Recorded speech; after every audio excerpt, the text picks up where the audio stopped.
गणेशाय नमः। गणपतये नमः। गणपति उवाच। एस्ट्रोलॉजी से मैं प्रोफेसर डॉक्टर A.K. चौबे आप सभी मित्रों का अपने इस YouTube चैनल पर हार्दिक स्वागत और अभिनंदन करता हूँ। मित्रों नमस्कार। मित्रों मैं हाजिर हूँ आप सबसे एक विषय पर चर्चा करने के लिए। चर्चा का विषय वही मेरा पुराना विषय कि चंद्रमा अगर मेष राशि से लेकर मीन राशि तक विभिन्न भाव में जाएंगे तो कहाँ पर कैसा फल देंगे, कहाँ अच्छा फल देंगे, कहाँ बुरा फल देंगे, कहाँ धन धान्य देंगे, कहाँ सुख शांति देंगे। इस सब बात पर चर्चा करने के लिए मैं यहाँ उपस्थित हूँ। तो मित्रों अब तक जो मैं चर्चा कर चुका हूँ उससे आगे बढ़ूँगा। अब तक मैं सिंह राशि की चर्चा कर चुका हूँ। अब देखिए मैं कन्या राशि की चर्चा करता हूँ। तो कन्या राशि के लिए कहाँ बैठेंगे चंद्रमा? लग्न में बैठेंगे, कन्या राशि में, खुद पहली राशि में। और दृष्टि कहाँ पड़ेगी? सातवीं राशि में, सातवीं खाने में, 7th हाउस में, मतलब परिवार के पत्नी के भाव में। और उनकी चंद्रमा की जो अपनी कर्क राशि है वो कहाँ बैठी है? वो है 11वें भाव में, लाभ भाव में। तो जातक को देखिए लग्न में बैठने से स्वास्थ्य समस्याएं आएंगी। स्वास्थ्य समस्याएं यानी मानसिक तनाव रहेगा, मानसिक शांति भंग रहेगी। जातक किसी भी बात पर कंसंट्रेट नहीं कर पाएगा। क्या करना है क्या नहीं करना है यही सोच भी नहीं पाएगा, इस पर फैसला ही नहीं कर पाएगा। तो वैवाहिक जीवन भी 7वें भाव पर दृष्टि जा रही है, वो भी अच्छा नहीं बीतेगा, अच्छा नहीं होगा। वैवाहिक जीवन अच्छा नहीं है इसका मतलब पति पत्नी के बीच के संबंध अच्छे नहीं रहेंगे, पार्टनर से कोई सहयोग नहीं मिलेगा, डेली बेसिस को कोई लाभ नहीं मिलेगा। और देखिए धन का समस्या रहेगी, यानी धन लाभ भाव में धन नहीं आएगा, लाभ नहीं मिलेगा। तो लाभ का मतलब क्या है? धन नहीं मिलेगा, तो धन की समस्या रहेगी। आर्थिक समस्या बनी ही रहेगी बहुत ज़्यादा। तो प्रथम भाव में, लग्न भाव में चंद्रमा कन्या राशि के बैठ करके अच्छा फल नहीं दे रहे। अब सेकंड हाउस में चलते हैं हम। तो सेकंड हाउस के चंद्रमा द्वितीय भाव में बैठेंगे और अष्टम में उनकी दृष्टि जाएगी। 11वें भाव में उनकी राशि है कर्क राशि। तो जातक को धन की समस्या बनी रहेगी। द्वितीय भाव से धन नहीं आएगा, धन का अभाव रहेगा, तो आर्थिक स्थिति डामाडोल अस्थिर रहेगी। आर्थिक स्थिति अस्थिर रहेगी तो परिवार का सहयोग नहीं मिलेगा। परिवार का सहयोग नहीं मिलेगा, जातक की वाणी में कटुता आ जाएगी, कर्कशता आ जाएगी, थोड़ी मिठास कम हो जाएगी, जातक की वाणी में अच्छी नहीं रहेगी भाई। अष्टम भाव से जातक के उन्नति के पथ पर जो जातक आगे बढ़ना चाहेगा, सुख साधनों को खरीदना लाना चाहेगा, मुहैया करना चाहेगा, उनमें बाधाएं आएंगी। जातक के उन्नति पथ पर रोड़े आएंगे, उन रोड़ों को और बाधाओं को जातक काबू नहीं कर पाएगा। जातक जब उन पर काबू नहीं कर पाएगा तो दुखी रहेगा, मानसिक क्लांति रहेगी, मानसिक अवसाद रहेगा, मानसिक वेदना रहेगी, तनाव रहेगा और जीवन जातक का अच्छा नहीं रहेगा। 11वें भाव में राशि है तो वो भी ये कह रही है कि धन का अभाव रहेगा, लाभ नहीं मिलेगा। तीसरे भाव में चलते हैं हम। चंद्रमा आए तीसरे भाव में। तीसरा भाव परिश्रम का भाव, पराक्रम का भाव। तो चंद्रमा यहाँ नीच का होगा, नीच का होगा और खराब फल देगा।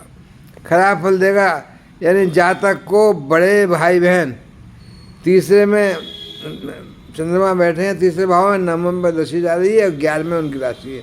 तो 11वें भाव से जातक के बड़े भाई बहनों से कोई सहायता नहीं मिलेगी, जातक को लाभ नहीं होगा, लाभ की वजह हानि होगी। तीसरे भाव से छोटे भाई बहनों का साथ नहीं मिलेगा, छोटे भाई बहन सहयोग नहीं करेंगे, जातक को बड़ी मेहनत करनी पड़ेगी। परिश्रम तो बहुत करेगा लेकिन लाभ नहीं मिलेगा परिश्रम के मुताबिक। जातक को छोटी मोटी यात्राएं भी करनी पड़ सकती हैं जो कि लाभकारी नहीं होगी। और देखिए 9th हाउस पर दृष्टि जा रही है तो पिता से अच्छे संबंध नहीं रहेंगे, पिता का सहयोग नहीं मिलेगा, पिता की जातक पिता का मान सम्मान ही नहीं करेगा। और जातक को देखिए धार्मिक प्रवृत्ति नहीं रहेगी, अधार्मिक नेचर रहेगी। और जातक जो है विदेशी यात्राओं की करेगा, लेकिन उससे लाभ नहीं मिलेगा। विदेशी यात्रा तो होंगी पर वो लाभकारी नहीं होंगी भाई। तो चंद्रमा की तीसरे भाव में स्थिति भी अच्छी नहीं है। चौथे भाव में चलते हैं हम। चौथे भाव के चंद्रमा चौथे भाव में सुख भाव में बैठेंगे, 10वें भाव पर दृष्टि जाएगी और 11वें भाव में उनकी राशि है दूसरी, चंद्रमा की राशि कर्क राशि। तो यहाँ भी अभी अच्छा फल नहीं मिलेगा। चौथे भाव में क्या, माता के साथ अच्छे संबंध नहीं रहेंगे, माता का आशीर्वाद नहीं मिलेगा, माता का स्वास्थ्य अच्छा नहीं रहेगा। जातक भूमि भवन वाहन के क्रय विक्रय में लाभ नहीं पाएगा, हानि ही पाएगा। और अपने सुख सामग्रियों को जुटाने के लिए पूरा प्रयत्न करेगा कि परिवार को सुख देने के लिए मैं सुख साधनों को लाऊं, लेकिन वो उनको मुहैया नहीं करा पाएगा। तो इस कारण जातक परिवार को सुख नहीं दे पा रहा है। इस कारण जातक दुखी रहेगा, परेशान रहेगा, मन में वेदना रहेगी, मन क्लांत रहेगा, मानसिक तनाव रहेगा। और देखिए 10वें भाव पर दृष्टि जा रही है, तो यहाँ पर क्या है, 10वें भाव में भी जातक के कार्य क्षेत्र में भी सहयोग नहीं मिलेगा। जो वहाँ पर कर्मचारी होंगे और साथी लोग होंगे वो सब सपोर्ट नहीं करेंगे, कोई तरक्की नहीं मिलेगी, स्थायित्व ही नहीं आएगा। वेतन वृद्धि का तो काम ही बाद में है, न व्यापार में लाभ न नौकरी में लाभ, कहीं लाभ है ही नहीं भाई। तो जातक को देखिए बहुत परेशानी का सामना करना पड़ सकता है। धन का अभाव रहेगा, धन से बहुत परेशानी रहेगी। अब देखिए लाभ तो है ही नहीं, हानि ज़्यादा है। पंचम भाव में चंद्रमा आएंगे तो पंचम भाव में बैठेंगे, 11वें को देखेंगे, जहाँ 11वें में चंद्रमा की राशि कर्क राशि भी है। तो यहाँ पर भी चंद्रमा अच्छे फल नहीं देंगे। जातक को पुत्री संतान का योग तो है पर संतान से कोई लाभ नहीं है, न संतान को लाभ, न संतान से लाभ, न संतान परीक्षा में कोई अच्छे अंक से पास हो पाएगा, कुछ लाभ भी नहीं मिलेगा। जातक की आर्थिक स्थिति ठीक नहीं है, इसलिए जातक को लाभ नहीं मिलेगा, बड़े भाई बहन सहयोग नहीं करेंगे। और देखिए जातक का मानसिक स्थिति अच्छी नहीं रहेगी, याददाश्त कमज़ोर रहेगी जातक की, दृढ़ इच्छा शक्ति जो है नहीं रह पाएगी, बहुत कोशिश करेगा लेकिन इच्छा शक्ति वीक हो जाएगी। सेल्फ कॉन्फिडेंस का अभाव रहेगा, जीरो आत्मविश्वास। तो मानसिक परेशानी रहेगी भाई, दुखी रहेगा जातक, परेशान रहेगा जातक, परिवार को सुख शांति नहीं दे पाएगा तो खुद भी सुख शांति नहीं पाएगा। तो जातक को जो है देखिए याददाश्त कमज़ोर है, उसके कारण सब ध्यान नहीं रहेगा मैं क्या करूं क्या ना करूं। छठे भाव में चंद्रमा आ गए, अब छठे भाव में चंद्रमा बैठेंगे और 12वें भाव को दृष्टि डालेंगे। छठा भाव, यहाँ तो कभी अच्छा फल मिलता ही नहीं है भाई। तो छठे भाव से क्या होगा, रोग से ऋण से मुक्ति नहीं मिलेगी। अगर पैसा उधार लिया है तो बैंक का पैसा चुका नहीं पाओगे, किसी को पैसा दे दिया है तो वापस नहीं आएगा भाई। शत्रु परेशान करेंगे, कोर्ट कचहरी में केस चल रहा है तो उसमें विफलता ही मिलेगी, केस में हार जाओगे। दुर्घटनाएं होंगी तो हानिकारक होंगी, चोट चपेट ज़्यादा लगेगी भाई। और प्रतियोगी परीक्षाओं में अगर बैठ रहे हो तो उसमें सफलता नहीं मिलेगी, या सफलता बहुत विलम्ब से मिलेगी कई बार बैठने के बाद। 12वें पे दृष्टि जा रही है तो 12वां भाव तो खर्चे का भाव है, अचानक धन की हानि होगी, बेबात के व्यर्थ के खर्चे लगे रहेंगे, इतने खर्चे होंगे कि जातक उनकी पूर्ति नहीं कर पाएगा। विदेश में जाने में खर्चे होंगे, विदेशी यात्राएं हो सकती हैं लेकिन विदेश में जाने में खर्चे होंगे, नुकसान होगा, लाभ नहीं होगा। विदेशी यात्राओं से लाभ नहीं मिलने वाला है। 11वें भाव में कर्क राशि है तो वहाँ से भी लाभ नहीं मिलने वाला है, कोई लाभ नहीं मिलेगा, बड़े भाई बहनों से भी लाभ नहीं मिलेगा। तो भाई हम चलते हैं 7वें भाव में। तो 7वें भाव में जब चंद्रमा आ गए, परिवार का भाव है, पति पत्नी का भाव है, जीवन साथी का भाव है। तो जातक का जीवन साथी बहुत सुंदर होगा लेकिन उसके साथ अच्छी ज़िंदगी बिताना बड़ा मुश्किल होगा। क्यों? स्वभाव उसका अच्छा नहीं होगा। सुंदर तो है पर स्वभाव तो बहसबाजी रहेगी, लड़ाई झगड़ा रहेगा, मतभेद रहेगा। तो जातक का जो है परिवार का यानी पति पत्नी के बीच का अच्छा संबंध नहीं रहेगा, पार्टनर से सहयोग नहीं मिलेगा, डेली वेजर्स को लाभ नहीं होगा। और देखिए लग्न पर दृष्टि जा रही है तो जातक की लग्न भी नेगेटिव होगी। लग्न मन मीन्स शरीर, आत्मा यानी व्यक्तित्व, उसका नेगेटिव व्यक्तित्व रहेगा। कोई आकर्षण नहीं रहेगा, कोई सुंदरता नहीं रहेगी, कोई दिमाग का तेज नहीं होगा। मतलब जातक का जो है बिल्कुल पर्सनैलिटी नेगेटिव है। 11वें भाव में राशि बैठी है कर्क राशि, तो वहाँ भी जो है कुछ लाभ नहीं मिलने वाला, बड़े भाई बहनों से लाभ नहीं मिलेगा। और लाभ तो मिलना ही नहीं है, लाभ की बजाय हानि है। तो सप्तम भाव के चंद्रमा भी अच्छा फल नहीं दे रहे भाई। अष्टम भाव में चलते हैं, देखिए अष्टम भाव में बैठेंगे, द्वितीय भाव में दृष्टि जाएगी और 11वें भाव में कर्क राशि है चंद्रमा की। तो यहाँ भी जातक को चंद्रमा से अच्छे फल नहीं मिलेंगे भाई। जातक को जीवन में समस्याएं आएंगी, यानी जो बाधाएं आएंगी जातक को उन्नत के पथ पर चलने के लिए जीवन में जो बाधाएं आएंगी, रोड़े आएंगे, उन पर जातक काबू नहीं पा पाएगा। बाधाएं तंग करेंगी, पूरी कोशिश कर लेगा बाधाओं पर विजय पाने की, लेकिन विजय नहीं पा पाएगा जातक, तो परेशान रहेगा भाई। द्वितीय भाव में धन का अभाव रहेगा, धन नहीं होगा, धन की समस्या यानी आर्थिक स्थिति कमज़ोर डामाडोल रहेगी, अस्थिर रहेगी। तो परिवार का सहयोग नहीं मिलेगा, परिवार का सहयोग नहीं मिलेगा तो जातक परिवार के साथ रहेगा ही नहीं। रोटी रोजी के लिए दूर जाकर रहना पड़ सकता है, हो सकता है विदेश भी चला जाए। और देखिए वाणी में तो फिर मधुरता कम रह जाएगी, थोड़ा सा मिठास कम हो जाएगा, वाणी कर्णप्रिय नहीं रहेगी, थोड़ी कर्कशता आ जाएगी। तो ये जो है अच्छा नहीं रहा भाई। 9th हाउस में चलते हैं हम। 9th हाउस में 9th में बैठेंगे, 9वें भाव में बैठेंगे, भाग्य भाव में चंद्रमा बैठेंगे, तीसरे भाव को देखेंगे और 11वें भाव में कर्क राशि है। तो भाई यहाँ पर भी चंद्रमा अच्छा फल नहीं देंगे, जातक के पिता से अच्छे संबंध नहीं रहेंगे, पिता का कोई सहयोग नहीं मिलेगा। जातक पिता का मान सम्मान ही नहीं करेगा, जब पिता का मान सम्मान नहीं करेगा तो पिता का सहयोग कहाँ से मिलेगा। जातक की प्रवृत्ति अधार्मिक होगी, धार्मिक आयोजनों में भाग नहीं लेगा, यानी भगवान पर विश्वास नहीं करेगा, भगवान को मानेगा ही नहीं। विदेशी यात्राएं होंगी वो भी हानिकारक है कि उनसे लाभ नहीं मिलने वाला है। तीसरे भाव में छोटे भाई बहनों का सहयोग नहीं मिलेगा, छोटे भाई बहन परिश्रम कराएंगे लेकिन लाभ नहीं मिलने वाला है, उनके साथ कोई काम वाम होगा तो उसमें लाभ नहीं मिलने वाला है। जितना जातक परिश्रम करेगा उतना लाभ नहीं मिलेगा। छोटी छोटी यात्राएं करनी पड़ेंगी, उसमें भी लाभ नहीं मिलेगा, हानिकारक यात्राएं रहेंगी। बड़े भाई बहनों से भी सहयोग नहीं मिलेगा और किसी तरह का लाभ तो है नहीं, पैसे की कमी रहेगी, लाभ के बजाय हानि ज़्यादा होगी।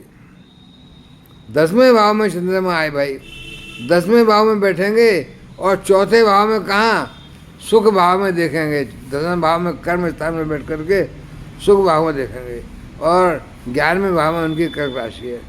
तो यहाँ कभी भी अच्छे परिणाम नहीं आएंगे यहाँ पर भी, यानी जातक को रोजी रोटी का कोई धंधा पानी का जम नहीं पाएगा, स्थायित्व नहीं आ पाएगा, न नौकरी में स्थायित्व, न व्यापार में स्थायित्व, कोई सहयोगी साथ नहीं देंगे।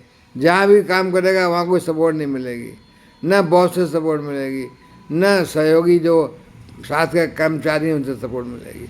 कोई लाभ नहीं है, न व्यापार में न नौकरी में, हानि है, स्थायित्व ही नहीं है भाई। चौथे भाव में सुख भाव में माता का स्वास्थ्य नहीं रहेगा, माता का सपोर्ट नहीं मिलेगा, माता का आशीर्वाद नहीं मिलेगा, माता के साथ मतभेद रहेगा। तो जातक जो है भूमि भवन वाहन के क्रय विक्रय का काम करेगा तो क्रय में विक्रय में दोनों में हानि मिलेगी, लाभ तो मिल रही नहीं है। अपने परिवार के लिए गाड़ी बंगला खरीदने की सोचते ही रहेगा, तो खरीद नहीं पाएगा। तो सुख साधनों का अभाव रहेगा, सुख साधनों को जब नहीं पाएगा जातक तो बहुत दुखी रहेगा, मन क्लांति में रहेगा, अवसाद में रहेगा, दुख मन और शांति नहीं मिलेगी, मानसिक शांति भंग रहेगी, तनाव रहेगा। तो भाई ये तो 10वां भाव बहुत अच्छा नहीं रहा, खराब ही रहा।